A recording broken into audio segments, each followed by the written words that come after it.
এটা প্রথম নয়। হ্যাঁ, হাওড়া জেলায় হয়তো এত ব্যাপকভাবে ঘটনা ঘটেছে। দেগঙ্গার ঘটনা আমি দেখেছি, সেখানেও গেছিলাম দেখতে। এর আগে আমাদের এখানে ধুলাগড়ে যে দাঙ্গা হয়েছিল সেখানেও ঠিক এভাবে সম্পত্তি নষ্ট করা হয়েছে, কলকারখানা পর্যন্ত অ্যাটাক করা হয়েছিল। ব্যাপক ঘটনা বারবার ঘটছে। 2 বছর আগে সিএ নিয়ে যে আন্দোলন হয়েছিল মুর্শিদাবাদ জেলায় বেলডাঙ্গা থেকে আরম্ভ করে একাধিক জায়গায় স্টেশন, রেলগাড়ি, বাস সব পুড়িয়ে দেওয়া হয়েছে, রেললাইন উপরে ফেলা হয়েছে।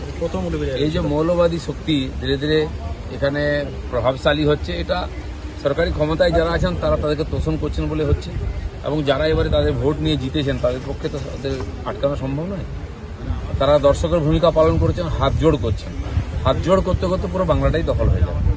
আমরা যেটা বারবার বলছিলাম পশ্চিমবঙ্গকে পশ্চিম বাংলাদেশ তৈরি করার চেষ্টা চলছে, তার নমুনা সবাই চোখের সামনে দেখলেন।